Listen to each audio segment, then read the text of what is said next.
શિવપુરાણ શું છે? શિવપુરાણમાં કઈ કઈ કથાઓનો સમાવેશ થાય છે? હિમાદ્રી શું છે? હાય ફેમિલી, કેમ છો બધા? આઈ હોપ બધા મોજ કરતા હશો.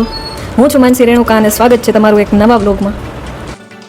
હરિદ્વાર સિરીઝનો જો પહેલો વ્લોગ તમે સરખી રીતે જોયો હશે તો તમને યાદ હશે કે અમે હરિદ્વાર મેન કયા કારણથી ગયા હતા. જેને ખબર હોય કમેન્ટ કરો. તો હરિદ્વાર જવાનું મેઇન કારણ હતું શિવપુરાણ. શિવપુરાણ માટે અમે હરિદ્વાર ગયા હતા. અમારા સગામાં જતા એમણે શિવપુરાણ બેસાડ્યું હતું હરિદ્વારમાં. ભાઈ એમને તો ઘણું પુણ્ય મળવાનું છે, કેમ કે આટલા બધા જણાને એવો મોકો દેવો કે ગંગા કિનારે બેસીને એ શિવપુરાણ સાંભળવો બહુ મોટી વસ્તુ છે. આ વ્લોગમાં તમને હરિદ્વારની ક્લિપ્સ પણ જોવા મળશે અને થોડી ઇન્ફોર્મેટિવ સ્ટોરી પણ. તો આઈ હોપ તમને ગમશે અને કંઈક નવું પણ જાણવા મળશે. તો વ્લોગને છેલ્લે સુધી જોજો. શિવપુરાણમાં મુખ્ય મહાદેવની લીલાઓ, બ્રહ્માંડની ઉત્પત્તિ, 12 જ્યોતિર્લિંગની વાતો, જીવન જીવવાનો માર્ગ, રુદ્રાક્ષ ધારણ કરવાનો મહિમા, શિવલિંગની પૂજા અને વિધિ, મહામૃત્યુંજય મંત્રનું મહત્વ અને સાચો ભક્ત કેમ બનવું તેની અદ્ભુત વાતો આમાં સમજાવવામાં આવી છે. 9 દિવસની કથા કે જેમાં ભગવાન શિવ અને માતા પાર્વતીના લગ્ન, ગણેશજી અને કાર્તિકેયનો જન્મ અને મહાદેવના રહસ્યમય અવતારોની કથા કહેવામાં આવી છે. જેમાં સૃષ્ટિની શરૂઆત કેવી રીતે થઈ અને મહાદેવ કેવી રીતે આ સૃષ્ટિના કણ કણમાં વસેલા છે તેનું જ્ઞાન આપવામાં આવે છે.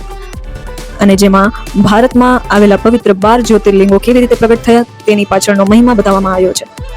હવે સૌથી મોટો સવાલ એ કે હરિદ્વારમાં જ શિવપુરાણ સાંભળવાનો આટલો મોટો મહિમા કેમ? તો મિત્રો, હરિદ્વારનું નામ જ છે હરિ એટલે કે વિષ્ણુ અને હર એટલે કે શિવ એટલે કે ભગવાન સુધી પહોંચવાનો દ્વાર. એ જ છે હરિદ્વાર. શાસ્ત્રોમાં એવું કહેવાયું છે કે સામાન્ય જગ્યાએ શિવપુરાણ સાંભળવાનું જે પુણ્ય મળે છે ને તેના કરતાં હરિદ્વારમાં ગંગા કિનારે બેસીને શિવપુરાણ જો સાંભળવામાં આવે તો તેનું પુણ્ય હજારો ગણું વધી જાય છે. એમાં પહેલું છે પાપોમાંથી મુક્તિ. એવું માનવામાં આવે છે કે હરિદ્વારમાં પવિત્ર ગંગા સ્નાન કર્યા પછી જો શિવપુરાણની કથા સાંભળવામાં આવે તો મનુષ્યના જન્મના પાપ ધોવાઈ જાય છે. એટલે જ કથા શરૂ કર્યા પહેલા હિમાદ્રી સાંભળવામાં આવે છે. હવે હિમાદ્રી શું છે તો એ પણ આગળ જણાવીશ. બીજું છે અદ્ભુત એનર્જી. હરિદ્વાર એ સંતો મહંતોની તપોભૂમિ છે. અહીંની હવામાં જ એક અલગ ભક્તિ અને સકારાત્મક ઉર્જા છે, જેના કારણે કથા સીધી આપણા હૃદયમાં ઉતરી જાય છે. અને ત્રીજું છે મોક્ષની પ્રાપ્તિ. શિવપુરાણમાં જ જણાયું છે કે જે વ્યક્તિ હરિદ્વાર જેવા તીર્થ સ્થળે આવીને નિસ્વાર્થ ભાવે મહાદેવની કથા સાંભળે છે તો તેને જીવનના અંતે મોક્ષની પ્રાપ્તિ થાય છે અને તે શિવલોકમાં જ સ્થાન પ્રાપ્ત કરે છે. હવે એ જાણીએ કે હિમાદ્રી વિધિ શું છે અને તેનું મહત્વ શું છે. સામાન્ય ભાષામાં આપણે જેને હિમાદ્રી કહીએ છીએ તે અસલમાં શાસ્ત્રોક્ત રીતે હિમાદ્રી પ્રાયશ્ચિત વિધિ છે. કોઈ પણ મોટી કથા શરૂ થાય તે પહેલા આ વિધિ કરવામાં આવે છે. સરળ શબ્દોમાં કહું તો હિમાદ્રી એ આત્મા અને શરીરની શુદ્ધિનો કેમેરા ફિલ્ટર છે. આપણે કથા સાંભળવા બેસીએ ત્યારે આપણું મન અને શરીર એકદમ પવિત્ર હોવા જોઈએ. આપણા શાસ્ત્રો કહે છે કે આપણે રોજબરોજની જિંદગીમાં જાણતા કે અજાણતા ઘણા નાના મોટા પાપો કે ભૂલો કરી બેસતા હોય છે, જેમ કે કોઈનું દિલ દુભાવવું, ખોટું બોલવું કે ખોટા વિચારો કરવા. જ્યાં સુધી આ પાપોનો ભાર આપણા મન પર હોય ત્યાં સુધી ભગવાનની કથા એનું જ્ઞાન આપણા હૃદયમાં બરોબર ઉતરી શકતું નથી. એટલે જ શિવપુરાણ જેવી પવિત્ર કથાના અમૃતને ઝીલવા માટે આપણું પાત્ર એટલે કે આપણું મન સાફ કરવું પડે છે. આ જ કારણે કથાના પ્રારંભમાં આ પ્રાયશ્ચિત અને શુદ્ધિકરણની વિધિ કરવામાં આવે છે, એટલે આપણી હિમાદ્રી વિધિ. આ વિધિમાં મુખ્યત્વે 3 મોટી બાબતો હોય છે. એમાંની પહેલી છે સંકલ્પ.